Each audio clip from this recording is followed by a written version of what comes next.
The contention of the learned additional government advocate that this is a matter for the subjective satisfaction of the detaining authority and the court has no jurisdiction to adjudicate on the probative value and the propriety or sufficiency of detention of the detaining authority is immune from judicial review is a proposition which cannot be accepted when stated so broadly. Stop para. In the case of S.R. Bomai versus Union of India, AIR 1994 SC 1918, the apex court has held that even the presidential satisfaction under Article 356 of the Constitution to impose emergency is not completely immune from judicial challenge, although presidential satisfaction and the satisfaction of the constitutional machinery is capable of being objectively determined only to a very limited extent. Stop. Therefore, in certain cases, especially where malified exercise of power or action on extraneous consideration was concerned, a limited power of judicial review has been conferred even when the President was exercising his powers under Article 356 of the Constitution.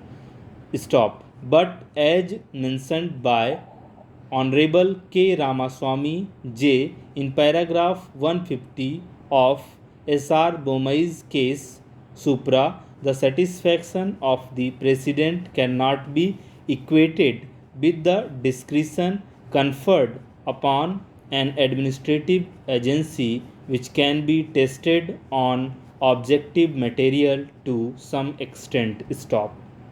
The satisfaction of the President cannot be equated with the discretion conferred upon an administrative agency of his subjective satisfaction upon objective material like in detention cases, administrative action, or by subordinate legislation. Stop para.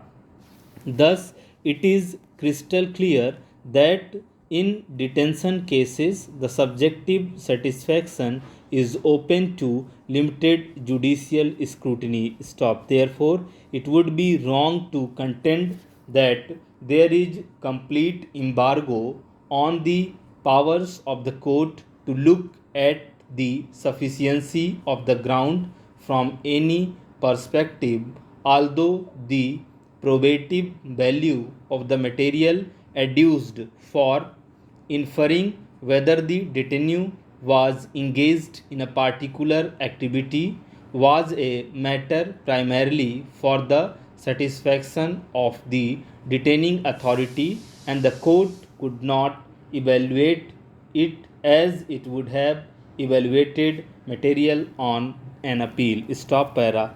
In the present case, we find that learned counsel for the petitioners has not raised any question of fact and has not disputed that no such incident has taken place. Stop. His basic contention was that the incident took place in the secrecy of the home of the petitioners, and it was not an act which was intended to cause a conflagration or an act of confrontation where number of cows may have been slaughtered or assault made on persons who protested against the slaughtering. Stop. Furthermore, there is no suggestion that any witness has turned hostile, and it has not even been argued by the learned counsel for the petitioners that either the accused has been discharged, acquitted, or that the case would end in discharge or acquittal, or that there is want of evidence in the case.